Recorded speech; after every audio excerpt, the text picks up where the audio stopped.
Assalamualaikum warahmatullahi wabarakatuh. Alhamdulillah thumma alhamdulillah.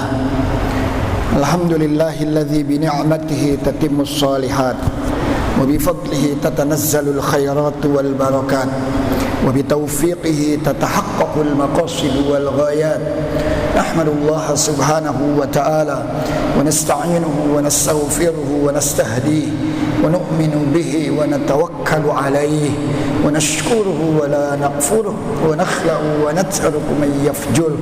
أشهد أن لا إله إلا الله وأشهد أن سيدنا محمدا عبده ورسوله. اللهم فصل وسلم وبارك وكرم وعظم وترحم وتحنن على من به ترجى شفاعته يوم القيامة سيدنا ومولانا Muhammadin wa ala alihi wa ashabihi wa sallama tasliman katsira. Amma ba'du, ma'asyiral muslimin, bapak-bapak, saudara-saudara, para hujjah jamaah salat maghrib, jamaah majlis ta'lim Masjid Jami' Al-Akhyar rahimakumullah, bil khusus yang saya hormati segenap asatidzah, alim ulama, tokoh dan sesepuh masyarakat, Ketua Masjid Al-Mukarram Akhi Fillah Al-Ustaz Muhammad Naim, Al-Mukarram Al-Ustaz Basuki, Al-Mukarram Al-Ustaz Qamaruddin, Al-Mukarram Al-Ustaz Zainal Arifin, Zainal Abidin, Al-Mukarram Al-Ustaz Ansari, Al-Mukarram Al-Ustaz Nur Hadi, orang-orang tua kami Al-Mukarram Bapak Haji Ya'qub, Al-Mukarram Bapak Ghazali, Al-Mukarram Bapak Haji Nasrullah. Yang lain-lain mohon maaf saya tidak menyebutkan, namun tidak mengurangi takzim dan hormat saya. Puji dan syukur sama-sama kita haturkan kehadirat Allah Subhanahu wa taala. Salawat beriring salam semoga senantiasa tercurah limpahkan keharibaan junjungan kita Nabi besar Muhammad sallallahu alaihi wasallam. Seperti biasa, sebelum saya lanjutkan, saya mengajak mari sekali lagi kita baca suratul Fatihah. Kita mohon kepada Allah dengan Fatihah ini semoga orang-orang tua kita, guru-guru kita, keluarga kita yang telah pulang ke rahmatullah, bil khusus orang-orang yang telah mewakafkan hartanya untuk Masjid Jami' Al-Akhyar ini, dan orang-orang yang sudah berkiprah banyak buat Masjid Jami' Al-Akhyar ini, semoga almarhumin almarhumat di alam kuburnya senantiasa mendapatkan cucuran rahmat maghfirah dari Allah Subhanahu wa taala, kuburnya dijadikan raudhah min riyadil jinan. Dengan Fatihah ini kita juga mohon kepada Allah Subhanahu wa taala, jika malam hari ini ada di antara keluarga kita yang sedang berbaring sakit, semoga Allah Subhanahu wa taala segera angkat penyakitnya, pulihkan kesehatannya, berikan kesabaran, ketabahan kepada mereka dan keluarganya. Kita doakan anak-anak kita, adik-adik kita, saudara-saudara kita yang tengah belajar, tengah menuntut ilmu, semoga Allah Subhanahu wa taala yaftah alaihim, Allah bukakan pintu kecerdasan, Allah bukakan pintu keberhasilan.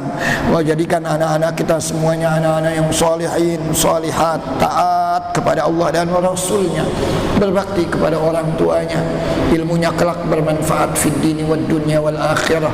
Kita semuanya yang tengah usaha, yang tengah ikhtiar, yang punya hajat, punya keinginan, semoga usaha ikhtiar kita mendapat ridha Allah, hajat keinginan kita dimudahkan dan disampaikan Allah, kita dibukakan pintu rizki yang seluas-luasnya, ditilkan niyah wa ila hadratin nabiyil mustafa sallallahu alaihi wasallam. Al-Fatihah.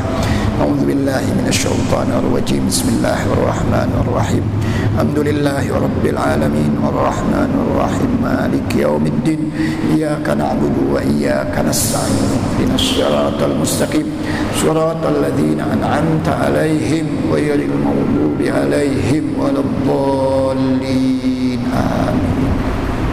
Masyaallah muslimin, kajian kita di buku Fathul Qarib Al-Mujib ini fasal terakhir dari kitabun nikah, babnya Al-Hadanah. Kita baca dulu nanti sampai tuntas. Kemarin ketika kita ada yang bertanya tentang waris, itu banyak masalah. Boleh nanti saya izin dulu sama ketua DKM. Kalau udah bab ini selesai, bagaimana kita ngaji waris? Kalau memang ini tinggal satu bab lagi, satu pasal lagi, al-hadonah. Hadonah itu hak asuh atau hak rawat anak jika terjadi perceraian antara suami istri. Tapi kemarin ketika ada yang bertanya tentang waris, ini banyak problem. Tadi juga saya sudah diingatkan oleh orang tua kami, orang tua kita semuanya, Mukarram Bapak Haji Yakub. Ini boleh nanti dibahas lebih panjang. Saya dari awal mengingatkan kalau berbicara waris itu hampir 75% masalah waris itu ada di surat An-Nisa ayat 11, ayat 12 dan ayat 176. Yusikumullahu fi auladikum lidzakari mithlu hadzil unthayaini fa in kunna nisaan fawqa ithnataini falahunna thulutsa ma tarak wa in kanat wahidatan falahan nisf wa li abawayhi falikulli wahidin minhum as-sudus, itu sampai akhir. Jadi hampir 75% masalah-masalah waris ini sudah termaktub di dalam surat An-Nisa ayat 11, ayat 12 dan ayat 176 dari surat An-Nisa. Sisanya itu ada ijma' sahabat, ada hadis-hadis Rasulullah sallallahu alaihi wasallam. Insyaallah nanti kita bahas banyak mungkin setelah kita tuntaskan bab ini dulu, Ustaz. Bab ini tuntas, baik.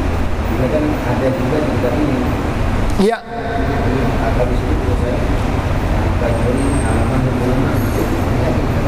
25. Ya, maksudnya masalah waris, kita perdalam masalah waris. Baik. Bismillahirrahmanirrahim. Berbicara tentang hadonah. Hadonah itu hak anak, kewajiban orang tua.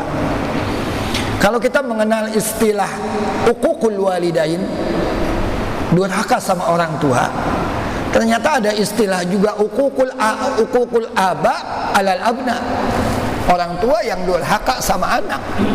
Kita cuma mengenal istilah uququl walidain, durhaka sama orang tua. Tapi di sana ada muncul istilah juga uququl aba alal aulad. Artinya durhakanya orang tua terhadap anaknya. Kalau anak terhadap orang tua, man ahzana walidayhi faqad aqqahuma. Siapa saja membuat orang tuanya sedih, dia sudah durhaka sama orang tuanya. Itu anak. Kalau di dalam Al-Quran bahasanya wala taqul lahuma uff.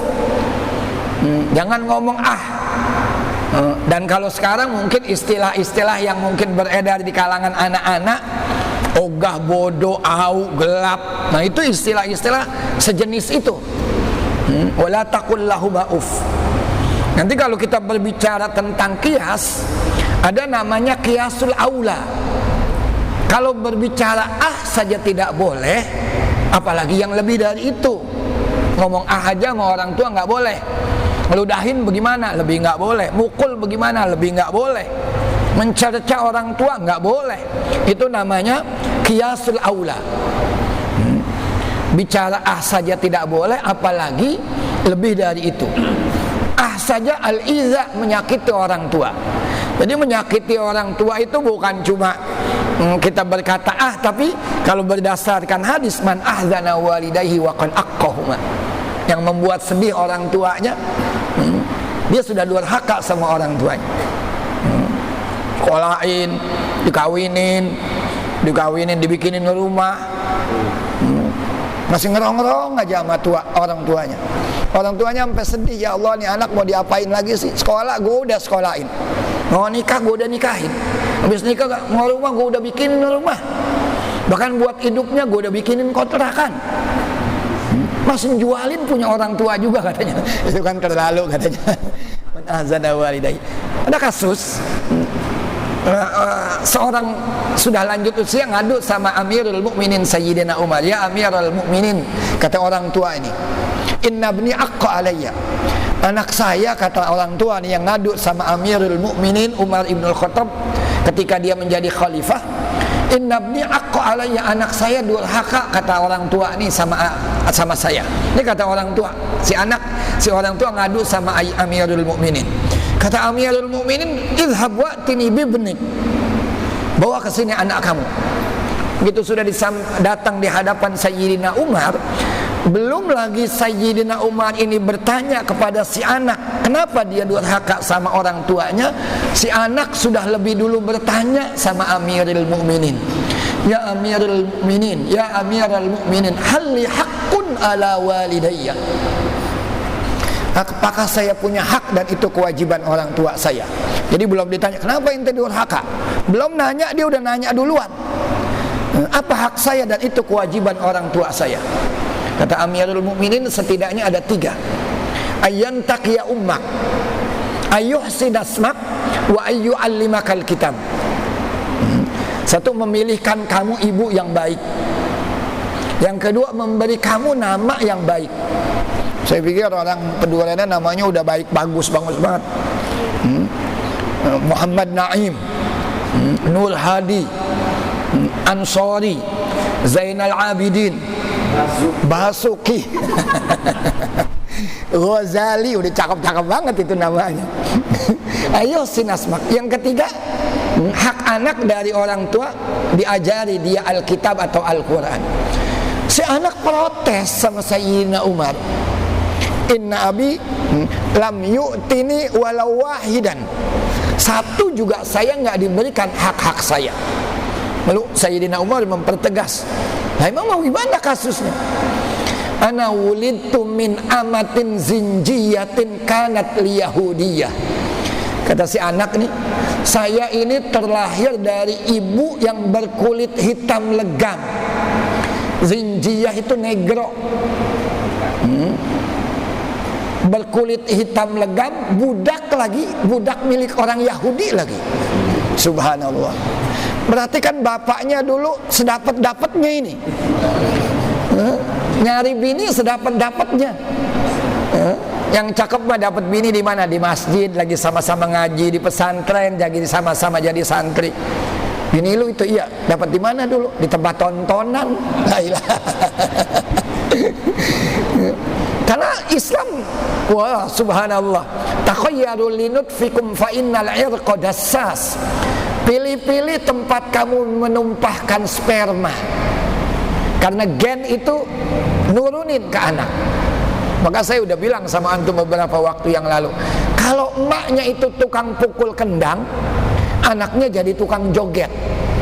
Idza kanat rabbatul baiti litabli dharibatan fasibatu ahlil baiti arwaqsu.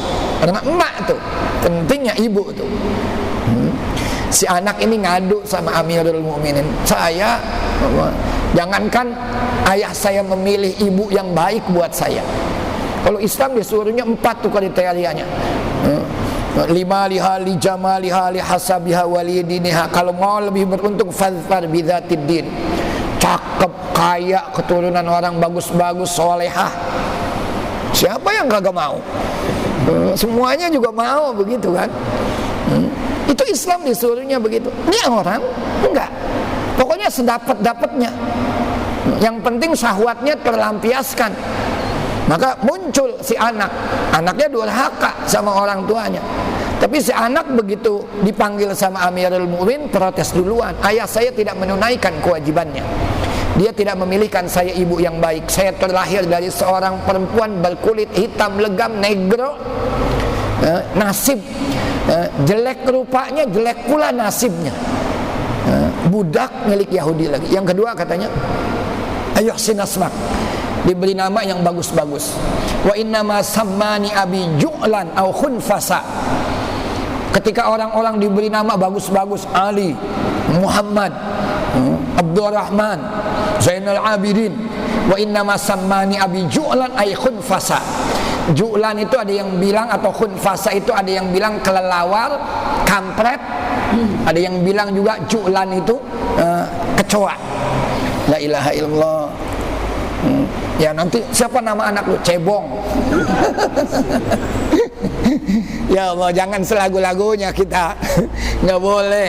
Ini namanya udah cakep-cakep. Di Cilandak dulu udah orang-orang tua kita, suaminya namanya Haji Ribut, bininya Haji Rame. Bener.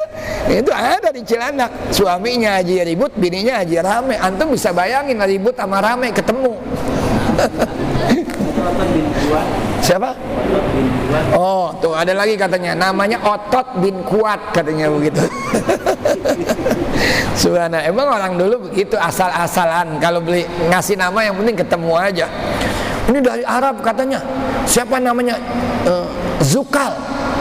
Mana di Arab? Itu zaujukal jannah. Diambil potong zaujuka al jannah. Artinya kamu dapat istri dari surga. Diambil tengah-tengahnya doang, jukal. Itu kan potongan dari zaujukal jannah, tapi disebut jukal. Ada anak saya juga dari Al-Quran. Siapa namanya? Hawiyah. Nama neraka. Karena dia nggak ngerti. Kedua, yang ketiga, walam yu'allimni abi walau harfan wahidan. Satu huruf pun ayah saya nggak mengajarkan saya. Kalau ayahnya sibuk, nggak apa-apa, dia memang mengais rezeki, tapi paling tidak masukkan anak ke sekolah-sekolah yang diajarkan Al-Quran. Ini bapaknya sibuk, ibunya sibuk, anaknya nggak diperhatikan pendidikan Al-Qurannya. Ini ada judul, ini hak-hak anak. Orang tua yang dikatakan durhaka. Nah, itu saya kasih pengurus. Adamul adli bainal abna. Ini orang tua yang durhaka. Kalau orang tuanya itu tidak adil terhadap anak-anaknya, durhaka orang tua. Hati-hati, kadang-kadang kita memang sama anak itu suka pilih-pilih dia. Anak ini akhirnya kasih sayang beda, beliin apa-apa juga beda. Itu nggak adil, kita nggak boleh. Itu orang tua yang begitu durhaka. Kedua, adamul infaq alal abna wa ta'mini ma yahtajunahu. Bikinnya doang pintar, ngasih nafkahnya mah kagak. Nggak boleh kita. Gua niru Rasul, apa? Anak saya banyak.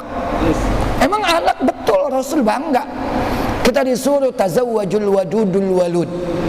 Kawini perempuan yang besar rasa cintanya, yang produktif, beranak lagi. Anaknya ini belum bisa jalan, bininya udah bunting lagi. Itu makanya disukai sama Rasul yang begitu. Ubahi bikumul umam. Kalau ditanya, lu bini lu udah bunting lagi tuh, yang ini kan belum jalan. Sunnah Rasul. Kita ngomong sama dia, lu mah bukan sunnah Rasul, lu doyan. Kalau sunnah Rasul, dia didik anaknya dengan sebaik-baiknya. Itu ada nanti tarbiyatul aulad. Nah, ini hati-hati, kita jangan cuma pintar bikinnya, tapi ngasih nafkahnya juga, zahiran wa batinan. Wa ta'min ma yahtajunahu, memberikan jaminan keamanan terhadap hajat-hajat hidup dia. Jangan sampai anak kita nggak sekolah karena nggak punya duit, jangan sampai. Kemudian al-ihmal fit tarbiyah, artinya menyepelekan pendidikannya. Saking sibuknya orang tua, banyak nih sekarang orang tua saking sibuknya akhirnya dia lupa sama pendidikan anaknya, termasuk ustadz-ustadz. Saya juga kadang suka introspeksi juga. Saya tuh ngajar kadang-kadang dari habis subuh keluar, anak saya belum bangun, anak udah ngajar tuh di pesantren. Kadang-kadang sampai malam.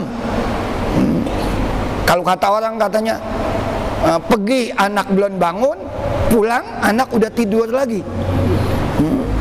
Kita juga nggak boleh tuh, hati-hati. Yang sibuk-sibuk paling nggak kita harus punya waktu buat anak-anak kita. Jangan sampai kita mengabaikan pendidikan anak-anak kita. Al-ihmalu fit tarbiyah. Saya baca judul-judul aja. Adamu mujalasatul aba li abnaihim wa taksir fi tarbiyatim. Nih, orang tua yang enggak pernah mengajak duduk anaknya. Saking sibuknya tadi. Paling enggak dari waktu ke waktu tanya anak kita, ajak main anak kita. Enggak ada sama anak kita. Itu berarti kita durhaka juga tuh. Adamu mujalasatil aba li abnaihim. Orang tua enggak pernah mengajak duduk anaknya, wa taksir fit tarbiyah, sembrono dalam memberikan pendidikan. Selanjutnya durhaka orang tua, hirmanul aba minal la'bi wat tarfih. Orang tuanya galak banget, anaknya kagak boleh main. Dosa juga orang tua yang begitu. Hati-hati, jangan mentang-mentang kita pengen anak sukses, akhirnya kita nggak pernah memberikan kesempatan anak kita bermain. Sifat anak itu ada namanya daurul la'bi. Anak itu punya masa di mana dia harus bermain. Nggak boleh kita pagi udah duduk, baca,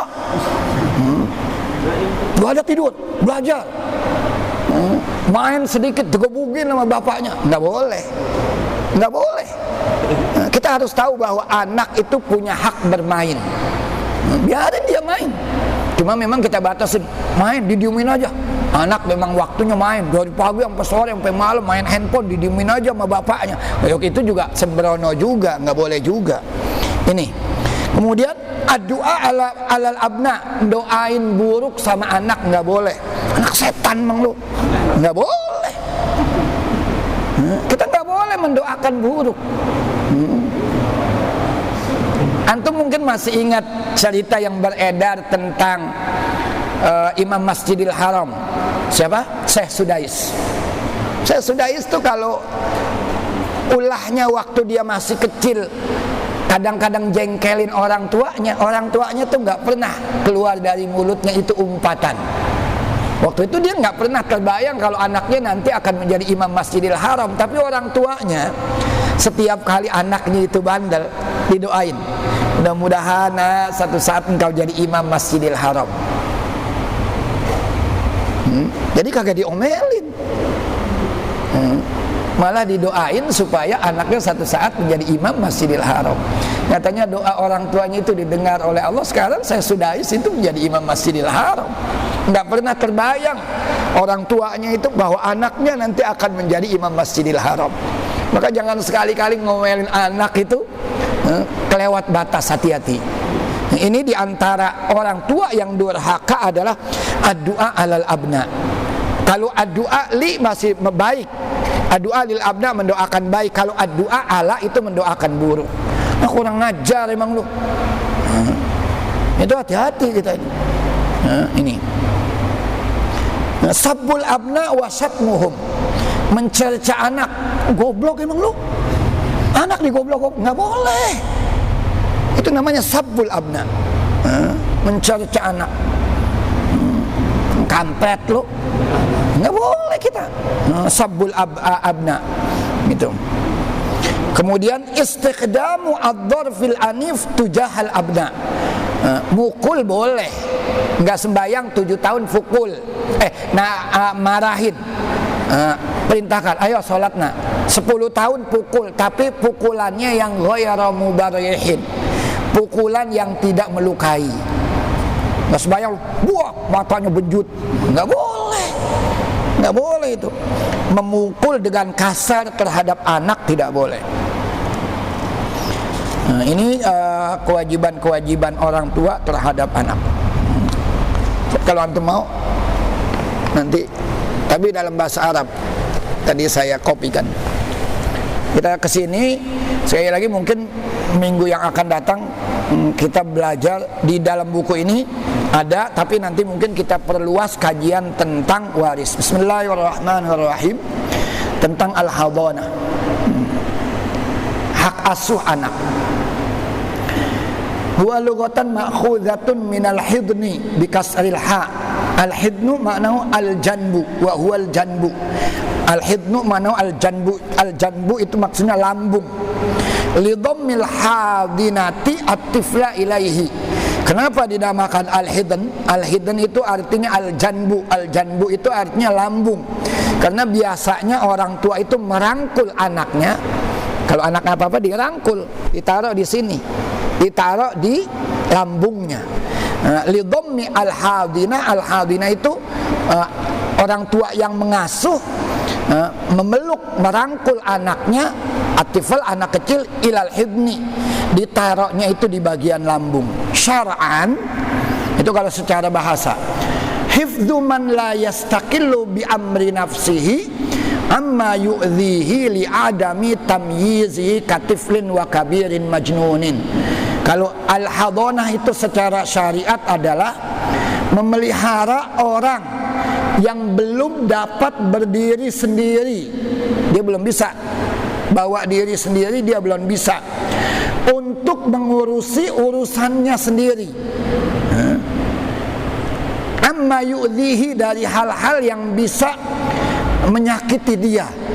Li adami tamyizi, karena dia belum menginjak usia tamyiz, anak kecil. makan sendiri nggak bisa dia. La yastaqillu bi amri nafsihi. Buang air nggak bisa dia cebok sendiri. Maka ada orang yang mengatakan, kapan sih Ustadz seseorang itu sudah dikatakan mumayyiz? Kalau dia buang air dia udah bisa cebok sendiri. Kira-kira umur berapa tahun tuh?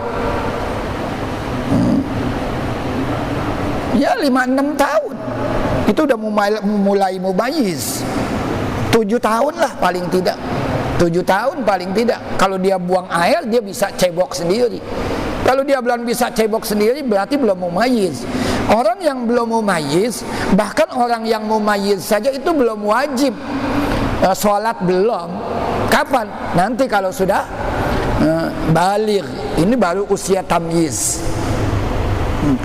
Nah, di sini contohnya siapa yang disebut anak yang belum mumayyiz? Anak kecil, tiflun, wa kabirin majnun. Udah dewasa, umurnya udah mungkin 20 tahun tapi dia idiot, gila, macam-macam. Wa idza faraqa rajulu zawjatahu wa lahu minha walad fahiya ahaqqu bihadanatihi. Apabila terjadi perceraian atau perpisahan antara suami dengan istrinya, walahu minha waladun, dari perkawinan tadi punya anak, fahiya, maka istrinya ahaqqu bihadanati. Antum bercerai sama istri, punya anak, belum usia tamyiz, siapa yang lebih berhak untuk mengasuh? Bininya. Kalau sekarang sih di kampung kita nggak kelihatan, coba lihat selebritis tuh. Oh, kasusnya rame. Berebut hak asuh. Hakku bihadanatihi. Ibunya katanya lebih berhak untuk merawat mengasuhnya. Ai bitarbiyatihi bima yuslihuhu bita'ahudihi bita'amihi wa syarabihi wa ghusli badanihi wa thawbihi wa tamridi wa ghairi dzalika min masalihihi. Artinya mendidik anak kita dengan hal-hal yang membuat dia menjadi lebih baik. Seperti apa? Ta'ahudihi, ngerawat dia, kasih makan dia, ngasih minum dia, mandiin dia. Anak belum bisa bawa sendiri, makan, minum, mandi, pakai baju sendiri belum bisa. Tamriduhu, merawat dia ketika sakit, nggak bisa dia. Maka yang lebih berhak adalah ibunya. Wa mu'natul hadanah, tapi biaya perawatan itu adanya di suami. Meskipun dia ada di tangan istri kita, istri yang sudah kita ceraikan, tapi biayanya mu'natul hadanah, istrinya tinggal bilang. Maka itu selalu yang selebritis tuh, hak cerai, hak asuh anak, mintanya sebulan 25 juta. Orang kita mah aduh ampun. Tapi kalau bagi selebritis mah gampang-gampang aja. Tadi saya kelewat baca itu. Jadi ada selebritis penyanyi dangdut aja punya duit sekarang udah 300 miliar. Penyanyi dangdut duitnya udah 300 miliar. Jadi kalau dia bercerai sama istrinya, dia punya anak kecil misalkan, kalau dia ini laki-laki, berarti orang ini bisa berapa minta? 50 juta. Kita bercerai sama bini kita, bininya hak asuh anak, minta 50 juta. Kasih nggak? Mau duit dari mana kita? Itu kalau selebritis sampai begitu. Jadi biaya untuk merawatnya itu, biayanya itu dari yang wajib memberikan nafkah, suami maksudnya.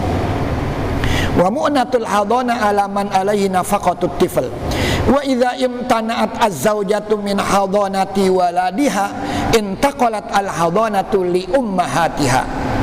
Kata bini, gue nggak mau. Kata bininya, saya nggak mau ngasuh anak, saya sibuk, anak orang kantoran. Siapa lalu yang mengasuh anaknya? Kalau suami mah nggak mungkin. Maka ibu dari si perempuan tadi, orang tuanya dia, berarti kak neneknya dia yang harus pindah tuh hak asuhnya, bukan kepada si lelaki. Kepada siapa? Neneknya si anak nih, dari ibunya, nenek dari ibu. Li hadanati li ummahatiha Wa tastamirul hadanatu zauj ila mudhi sab'i sinin, sampai berapa tahun? Sampai lewat 7 tahun. Diasuh sama bininya. Kalau bercerai lewat 7 tahun, baru selesai dia. Setelah 7 tahun bagaimana? Dia punya hak pilih, mau ikut bapak apa mau ikut ibu. Kalau udah 7 tahun, sampai lewat 7 tahun. Wa abbara biha al-musannif li anna at-tamyiz yaqau fiha ghaliban. Kenapa 7 tahun biasanya? Nah, ini tadi saya bilang, anak 7 tahun sudah mumayyiz, sudah bisa pakai baju sendiri, mau makan. Saya punya anak sekarang di Ibtidaiyah, SDIT, naik kelas 3. Udah bisa dia bikin Indomie sendiri, udah bisa. Kalau dulu belum, sekarang udah bisa bikin Indomie sendiri. Karena dia ngelihat kakaknya yang di pesantren. Kakaknya di pesantren waktu lagi pulang, subhanallah Ustaz, itu bikin mie apa aja dicemplungin. Minta kornet, kasih kornet, wah mie-nya pakai kornet, apa aja udah. Adiknya ngelihat kakaknya udah ke pesantren, ngikut sekarang adiknya. Apa aja ditiru sekarang sama adiknya nih. Lakin al-madar innama huwa ala tamyiz. Jadi tolak ukurnya, perputarannya itu dia sudah mumayyiz atau belum. Kadang-kadang ada orang yang telat meskipun sudah umur 7 tahun tapi masih belum bisa apa-apa. Ada nggak? Anak yang udah lewat dari 7 tahun pakai baju aja belum bisa. Ada. Kalau masih begitu belum pindah tuh. Ini tolak ukurnya yang penting tamyiz. Dia sudah bisa membedakan ini iya, ini enggak. Sawa'un hasala qabla sab'i sinin aw ba'daha. Baik sebelum 7 tahun atau setelah 7 tahun. Udah 6 tahun aja udah pintar nih anak. Kalau dia mau memilih boleh. Enggak mesti harus 7 tahun. Sudah 9 tahun masih goblok aja anaknya. Belum bisa berak cebok sendiri. Masih tetap sama ibunya. Gitu. Jadi tolak ukurnya dia bisa ngerawat dirinya sendiri atau tidak. Summa ba'daha, setelah dia mumayyiz, yukhayyar al-mumayyiz baina abawaihi, milih dia. Fa ayyuhuma ikhtara sullima ilai. Mau pilih bapak apa mau pilih ibu? Kira-kira anak mau pilih siapa biasanya? Emak apa bapak? Emaknya. Biasanya memilihnya emaknya. Biasanya milihnya emaknya. Kalau bapaknya bercerai, kawin lagi. Kalau bapak kan begitu. Jangankan bercerai, belum bercerai aja bapaknya kawin lagi. Itu orang laki memang gitu. Kalau orang perempuan suaminya meninggal, nggak boleh kawin dulu. Harus ngelewatin masa iddah kemarin 4 bulan 10 hari. Kalau orang laki bininya belum mati, kawin lagi boleh? Boleh. Bininya lagi di rumah sakit, diimpus ngapa-ngapa, suaminya kawin lagi boleh? Boleh. Tetangganya datang nengokin, ya Allah neng, gua kesian amat sama lu lagi begini, laki lu kawin lagi, langsung mati. Subhanallah. Suami itu boleh. Kalau suami mah nggak pakai begitu, nggak pakai nungguin istri, gitu ya. Betul. Sulima ilai fa in kana fi ahadil abawaini naqsun. Kalau salah satu dari keduanya dia milih mau ikut bapak. Kenapa? Tapi nyatanya bapaknya gila atau ibunya nggak waras. Fal haqqu lil akhar. Seharusnya dia ikut ibu. Dia milih ibu tapi ibunya gila. Pindah ke bapaknya. Madama an-naqsu qa'iman. Wa idza lam yakun al-abu mawjudan, kalau bapaknya udah nggak ada, misalnya hilang bapaknya atau bapaknya meninggal, khuyyira al-walad bainal jad wal dia milih antara ibu kandungnya atau kakeknya dari si bapak tadi. Bapaknya bapak, dia milihnya ke sana. Wa kadza yaqau at-takhyir bainal wa alaman wa ala hasyatihi hasyatin nasab ka akin wa amin. Begitu juga dia boleh memilih antara ibunya, bapaknya ada, ibunya udah nggak ada. Dia boleh milih siapa? Mau ikut bapak atau hasyatul Hasya itu artinya yang punya hubungan nasab sama ibu. Ibunya mungkin punya bibi, Mau pilih siapa? Mau ke bapak apa mau ke bibi? Bibi maksudnya saudara ibunya. Syurutul hadonah ada sab'un. Syarat pendidikan anak ini asuh itu ada 7. Yang pertama al-aqlu, punya akal. Fala hadonata li majnunin, maka tidak ada hak asuh kalau dia itu gila. Atbaqa jununuhu aw taqatta'a, baik gilanya itu terus menerus atau gilanya itu entar gila, entar enggak, entar gila, entar enggak. Ada gak orang yang begitu? Ada. Setahun gila, setahun enggak, setahun gila, setahun enggak. Fa in qalla jununuhu kayaumin fi sanatin lam yabtul haqqul hadana. Tapi kalau gilanya dalam setahun cuma sehari, enggak apa-apa. Enggak batal hak asuhnya. Yang kedua al-huriyah. Huriyah artinya yang punya hak asuh itu orang merdeka. Saya enggak baca ini. Al-huriyah lawannya orang yang budak. Yang ketiga ad-din. Yang ketiga yang punya hak asuh itu seagama. Fala hadonata li kafirin ala muslimin. Punya anak, istri antum bercerai sama antum, dia non muslim, jangan serahin ke dia anak antum. Jangan, karena dia beda agama. Enggak boleh. Arabi wal khamis, Arabi itu al-iffah. Al-iffah itu artinya orang itu bisa menjaga kehormatannya. Pilih siapa? Pilih ibu. Oh, ibunya kalau keluar dari rumah you can see pakaiannya. Jangan serahin anak kita. Mau ikut siapa? Mau ikut ibu katanya. Wah, ibunya kalau keluar minyak nyong-nyongnya 100 meter kecium, pakaiannya, benjol-benjolannya kelihatan semua. Jangan. Itu afifah, harus yang baik, ibu juga yang baik. Bukan cuma sekedar dia ini punya harta atau punya agama, tapi dia juga harus afif, al-amanah. Orang tersebut amanah. Maka tidak boleh diserahkan kepada lifasiqatin, ibu yang fasik nggak boleh. Wala yustaratu fil hadana tahaqququl adalah al-batinah. Yang penting diadil. Adilnya tolak ukurnya di mana?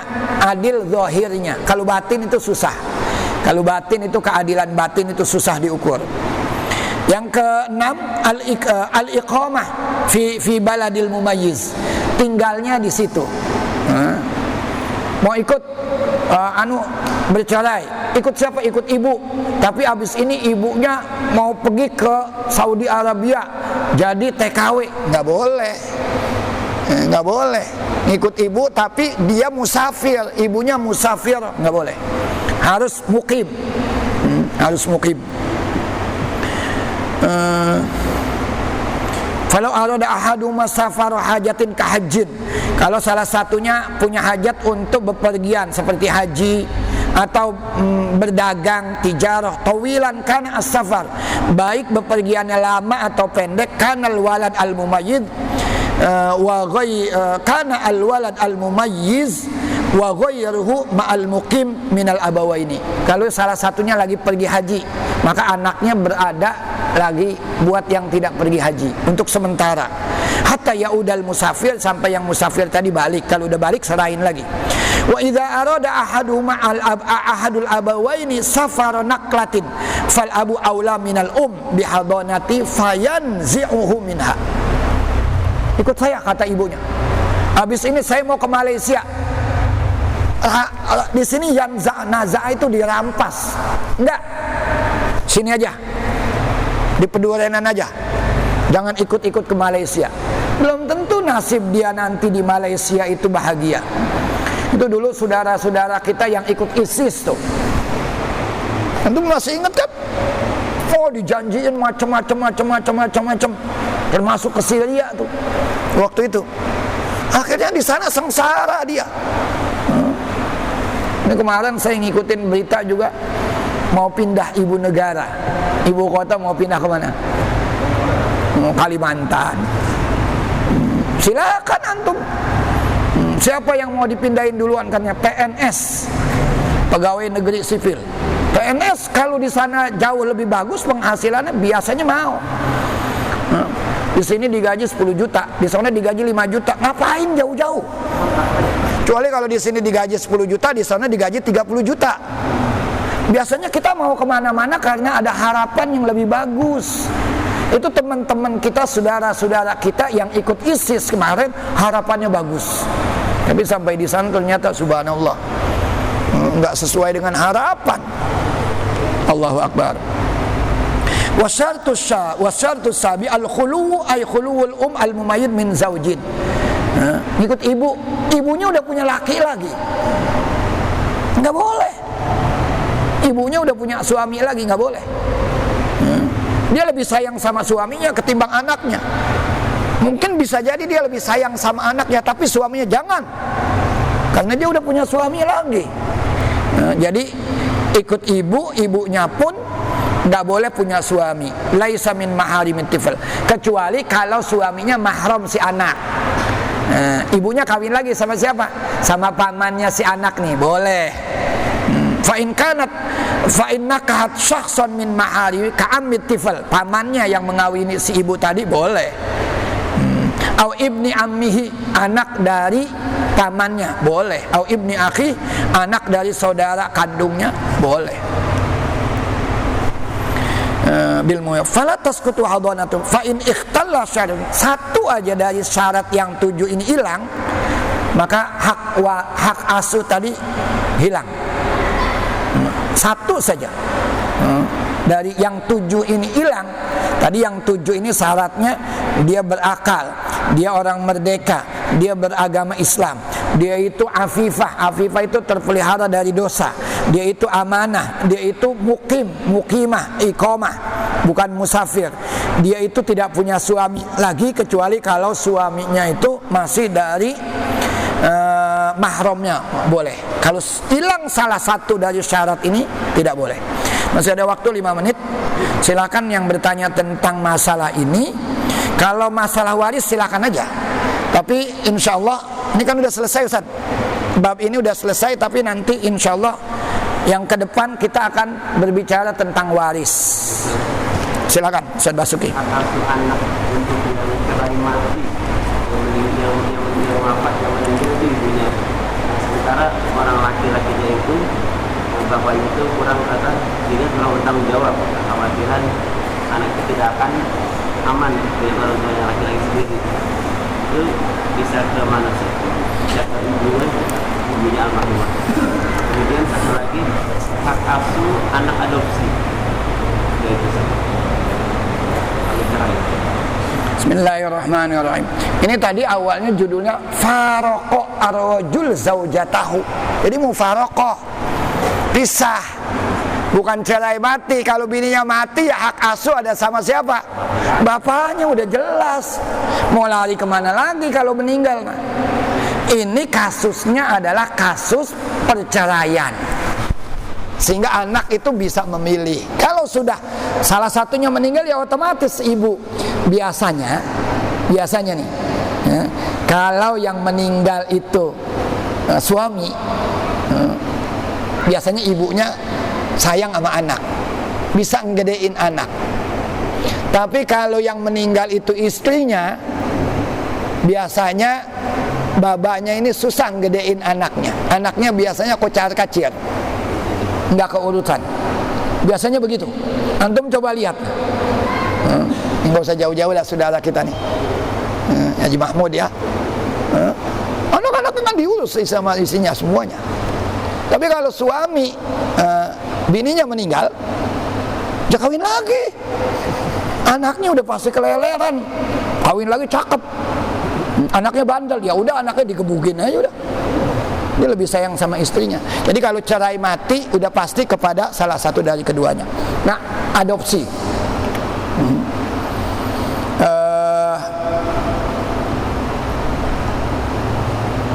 Ya, adopsi itu ada yang nggak ketahuan orang tuanya, ada yang ketahuan orang tuanya.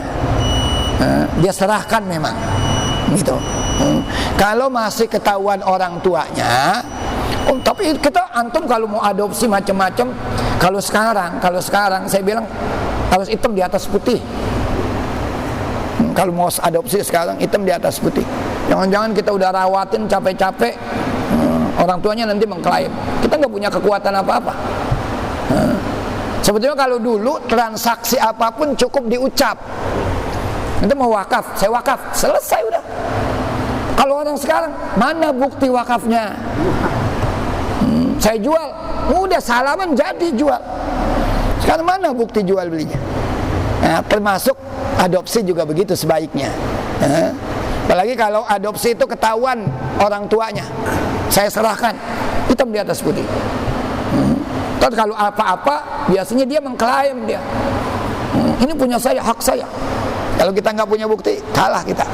Tapi kalau ada orang tuanya yang nggak ketahuan, anaknya misalkan begitu lahir di rumah sakit, tinggal aja, nggak ketahuan siapa. Nah itu biasanya ditawarkan itu, atau nanti diserahkan ke panti, nanti diambil. Antum silakan. Tapi mohon maaf ini, kalau kita ngasuh anak adopsi, kita boleh kawinin anak itu, boleh.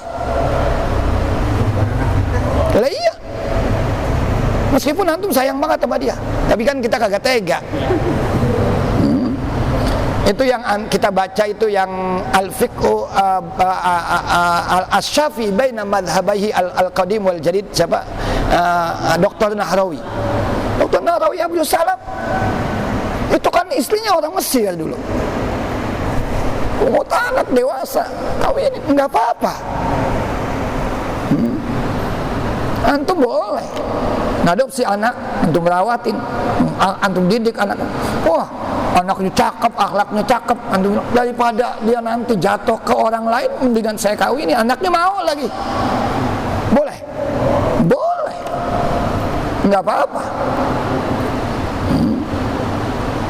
nggak apa-apa. Jadi gitu, itu adopsi begitu. Berarti kalau dia tidak adopsi anak perempuan, dia juga balik, sama kita batal sama ibunya. Kenapa? Kita mencari rutuh sama anak itu. Oh iya, batal. Kita punya wudu, anak adopsi kita udah dewasa, batal nggak wudu kita? Jangankan nama itu sama bini kita yang udah kita tidurin tiap malam aja batal dalam mazhab Syafi'i.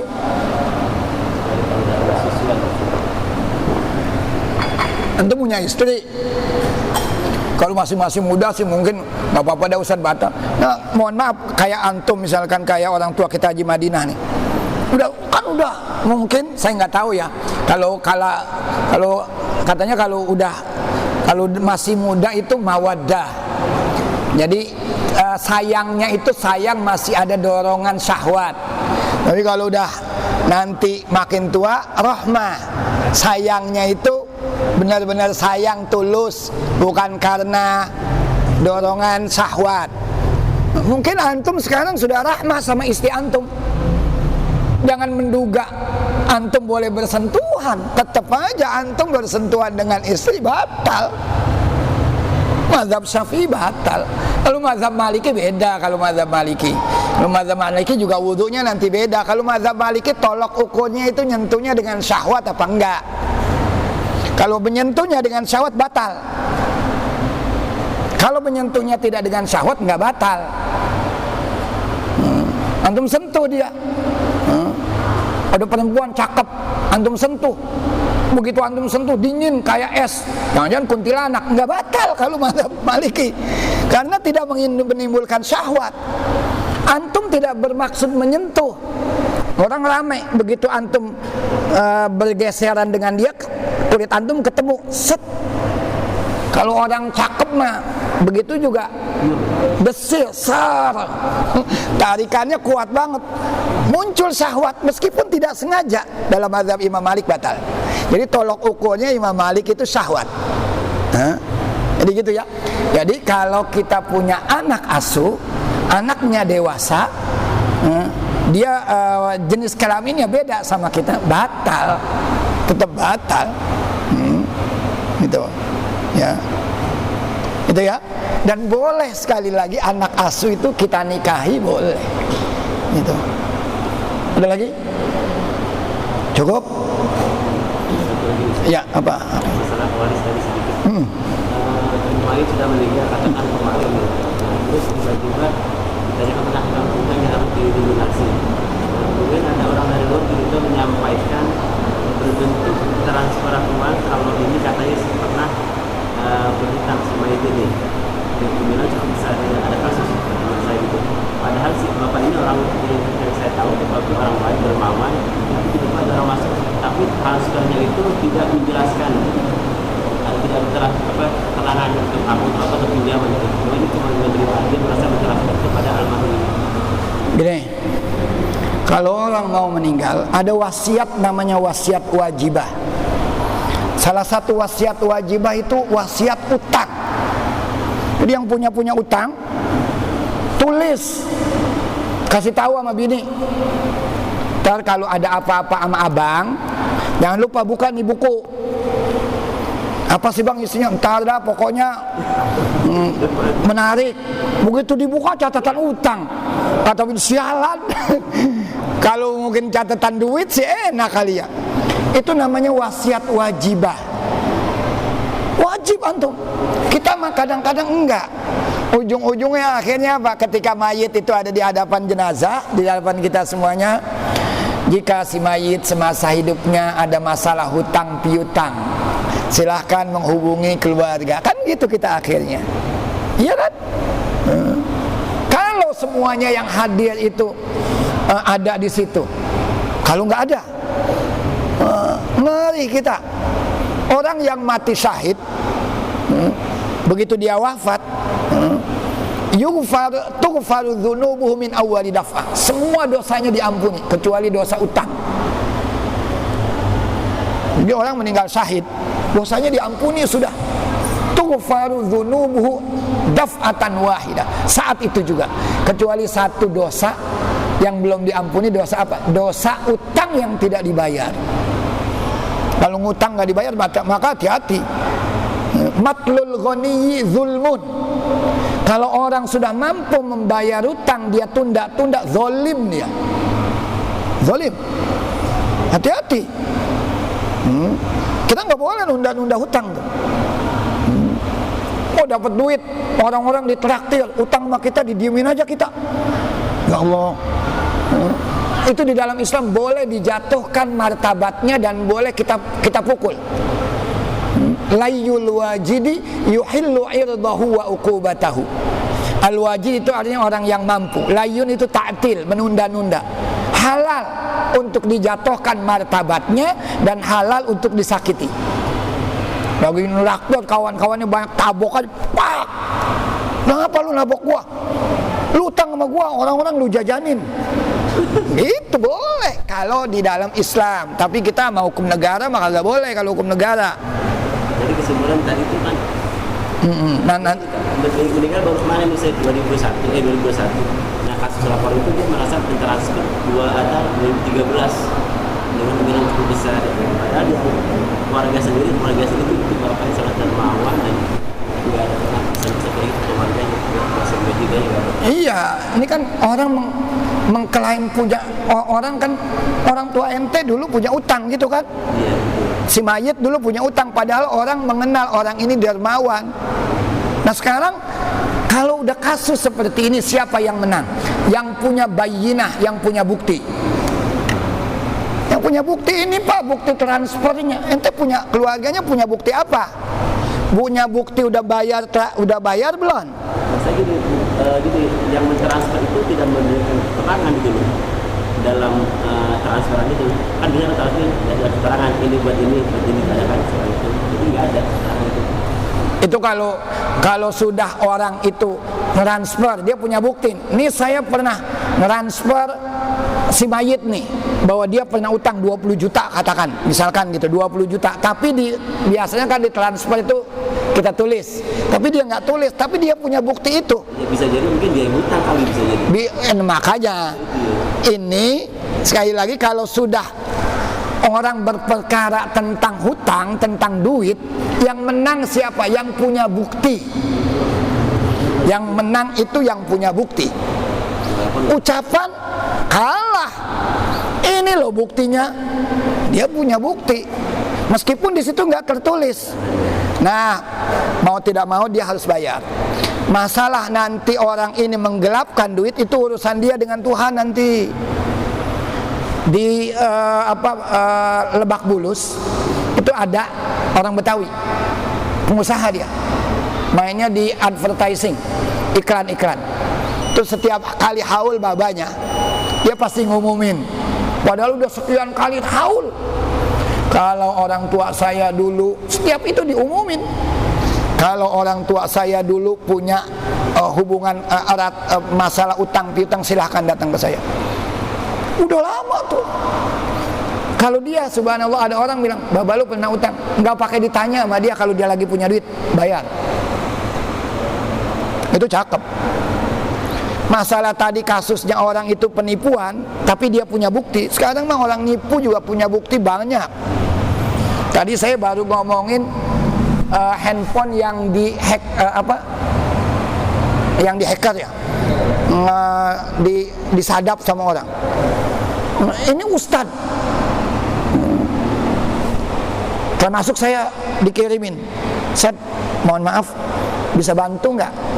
Ada yang tadi baru pada ngomong nih, tadi kita kumpul, saya juga kena itu, maksudnya dikirimin, "Bisa bantu nggak? Saya lagi ada masalah nih." Ustadz yang ngomong begitu. Antum misalkan nih dapat SMS dari saya, namanya Romli Jawahir, Ghazali, Bang Ghazali, tolongin saya dulu dah, kalau ada nih transferin saya 1 juta. Kira-kira antum, ya Ustadz Romli lagi kenapa nih? Nyari dia. Ini Ustadz begitu. Ada yang 3 juta, tapi rata-rata kita ngerti. Sekarang yang begitu-begitu tuh udah banyak tuh. Udah banyak yang begitu. Bahkan bahasanya, saya jawab, "Mohon maaf, saya lagi di luar, saya nggak bawa ATM." Saya bilang begitu. "Ya nggak apa-apa." Bahasanya sopan. "Nggak apa-apa Ustaz, nggak sekarang, besok juga nggak apa-apa. Insya Allah saya masih." Pakai insya Allah apa? Mau nipu pakai insya Allah? Subhanallah. Tuh kan? Ntar antum jangan tiru yang begitu-begitu. Itu pakai namanya kalimatu talbisul haq bil batil. Kata-kata yang benar dipakai untuk kebatilan. Ntar antum ada sendal bagus, bismillahirrahmanirrahim, ente colong lagi, pakai bismillah, ya tetap aja kagak boleh. Itu gitu ya. Jadi kalau dia ngotot-ngotot, yang punya bukti yang menang. Meskipun dia menipu misalkan, itu masalah penipuan, urusan dia dengan Tuhan. Gitu ya. Mudah-mudahan ini ada hikmahnya.